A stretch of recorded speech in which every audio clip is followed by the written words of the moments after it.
aoka hidera azy ny lanitra sy ny tany, ny ranomasina sy izay rehetra mihetsika ao aminy. Fa Andriamanitra monjy ny Ziona sady anangana ny tanàna ny Joda ary toetra ao ny olony ka ho tompony.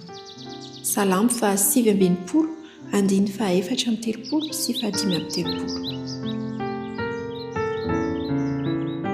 Ao amin'ny zavaboary izay noforon'Andriamanitra mba hitondra fahasambarana ho antsika olombelona ihany no dinidinika itsika.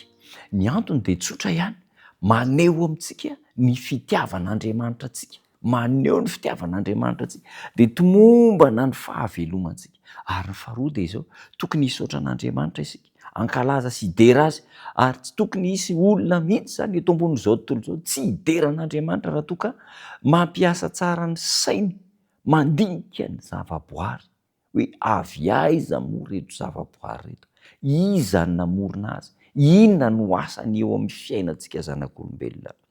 Notendren'Andriamanitra mba ho mpanambara ny momba an'Andriamanitra ny zavaboary iray manontolo, ary io zavaboary iray manontolo izay notendren'Andriamanitra ho mpanambara momba an'Andriamanitra dia tian'Andriamanitra raha misy akony eo amin'ny fiainantsika isan'andro isan'andro.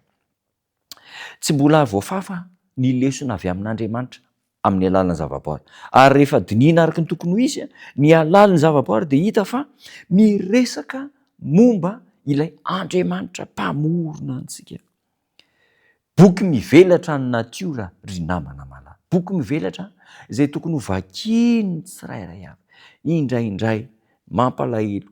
Ny zavatra tena loza dia izao, ohatran'ny hoe takona eo anoloantsika ny asan'Andriamanitra amin'ny alalan'ireny zavaboary ireny.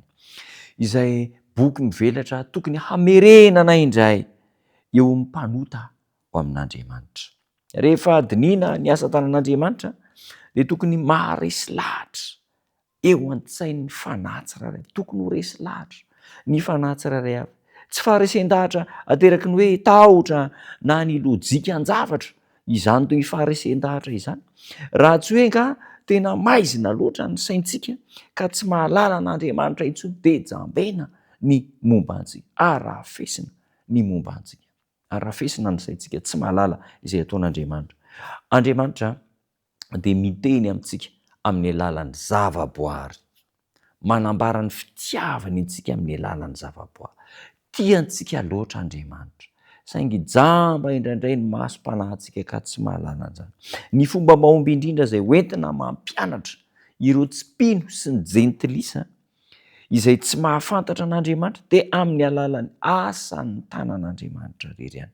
Ary amin'izany fomba izany dia mora lavitra noho ny fomba hafa no hitariana azy ahita ny fahasamihafana eo amin'ireo sampy izay tompony sy ny asan'ny tanan'Andriamanitra. Ilay Andriamanitra tena izy dia ilay mpamorona ny lanitra sy ny tany. Tahaka ny anehoan'Andriamanitra ny fahamarinana ao anatin'ny soratra masina, ao amin'ny teniny, eny mihoatra lavitra noho ny fanehoana ny fahamarinana amin'ny teniny no anehoan'Andriamanitra ny fahamarinana amin'ny alalan'ny zavaboary.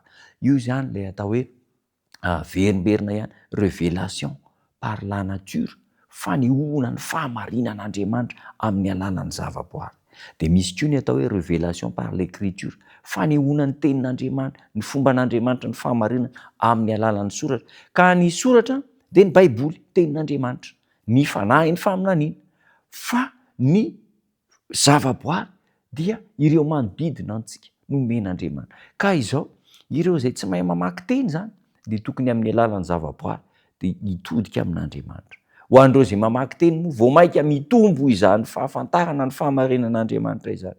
Hoy ny tenin'Andriamanitra amin'ny Salamo 4:7, 4:3 sy 5:3. Aoka hidera azy ny lanitra sy tany, ny ranomasina izay rehetra mihetsika ao aminy, fa Andriamanitra hamonjy any Ziona sady hanangana ny tanan'i Joda ary hitoetra ao ny olony ka ho tompony. Tian'Andriamanitra isika, nomena ny zavaboary dia ndao hitodika amin'Andriamanitra, hiankoka, ankalaza an'Andriamanitra, fa mahagaga ny fitiavan'Andriamanitra antsika, ny famonjen'Andriamanitra antsika amin'ny alalan'ny zavaboary. Milaza ny amin'ny mpamorona ny zavaboary. Izay ny lohahevitra androany, milaza ny amin'ny mpamorona ny zavaboary. Andriamanitra ny mpamorona, izy ny tompony, isika dia ny foronina ho sambatra eo anivon'ny zavaboary. Dia hiara hivavaka isika. tombo tsara misaotra anao zay, tianay loatra ianao, nomenao ny zavaboary hahasoa ny fahavelomanay, ahasambatra anay hitondra fifaliana ho anay, mankalaza anao zay ary mitodika any aminao ilay Andriamanitra mpahary, tompony mitompo, milefitra eo ambany sitraponao zay, amin'ny anaranao Jesosy tomponay, amen.